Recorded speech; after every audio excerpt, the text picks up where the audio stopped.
Saya mau bicara pada hal yang paling penting. Lelaki di rumah tangga itu punya kewajiban infak. Dalil Quran surah keempat ayat 34 paling kiri sebelah atas. Ar-rijalu qawwamuna 'alan nisa bima faddalallahu ba'dahum 'ala ba'din wa bima anfaqu min amwalihim.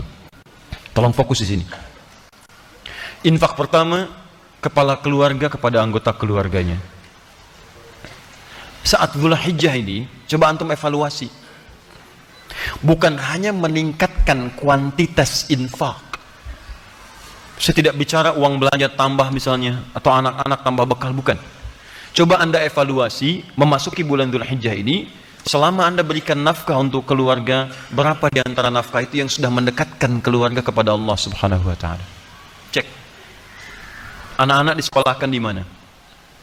Antum capek-capek cari kerja, dibiayai, tiba-tiba setelah dewasa dia tidak bisa sholat. Jenazah tidak bisa menyolatkan antum. Antum meninggal tidak bisa mengafani antum. Apa investasi antum? Gak ada gunanya di situ. Hanya dunia saja. Kalau cuma mengangkat status dunia, antum ketinggalan. Yang belum beriman pun mereka sudah mengangkat anaknya demi status dunia. Anda pengen anak juara matematika, anak orang lain sudah dapat Nobel. Makanya saya katakan, kalau berlomba untuk urusan dunia itu kecil. Nilainya nggak ada. Celupkan air ke dalam gelas, angkat sedikit, tetesan pertamanya dunia.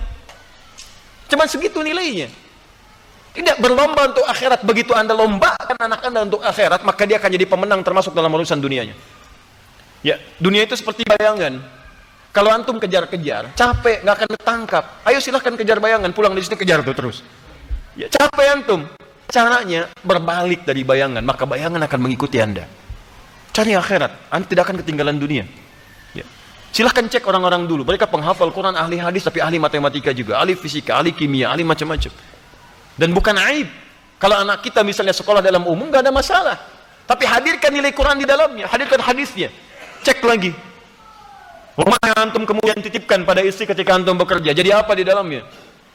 Cuman sekedar tidur, istirahat, masak, dan sebagainya. Jangankan Anda, yang belum beriman pun bisa menggunakan rumah seperti itu. Pernah nggak rumahnya dipakai zikir? Majlis ilmu, tempat untuk bermunajat kepada Allah, tempat untuk mendidik anak-anaknya dekat dengan Allah. Ada nggak ruangan untuk baca Quran untuk anak-anak? Ada nggak contoh untuk sholat berjamaah? Ada nggak si kecil punya sajadah? Jangan-jangan anak nggak bisa sholat bukan karena mereka sulit diminta sholat, karena antum nggak pernah memfasilitasi dengan infak itu supaya mereka sholat. Coba lihat pakaiannya, pernah nggak berikan pakaian khusus untuk sholat? Coba lihat kelengkapannya, jangan-jangan di kamarnya cuma novel yang dikoleksi, bacaan Quran tidak pernah ada, mushaf tidak ada.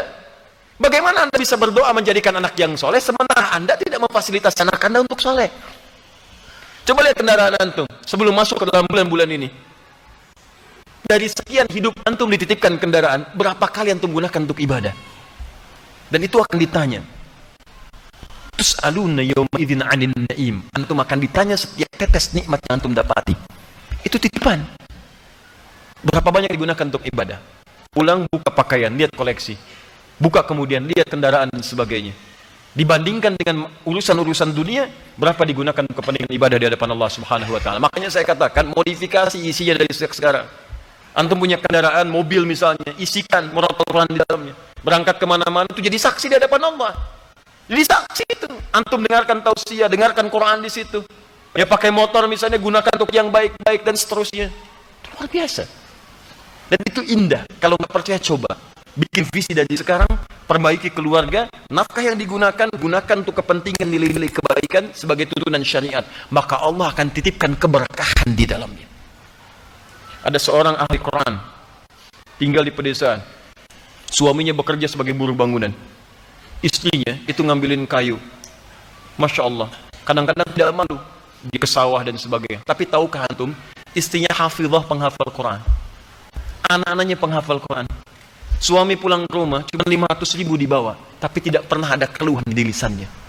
Yang dia katakan, Masya Allah, Alhamdulillah, Abi bawa uang banyak sekali, banyak sekali. Setiap tamu datang dimuliakan oleh beliau, makanannya, segalanya macam-macam, ada keberkahan di dalamnya. 500.000 tahan dalam sebulan disebut banyak dan ada keberkahan di dalamnya. Antum 5 juta, 15 juta masih merasa kurang, butuh berapa lagi?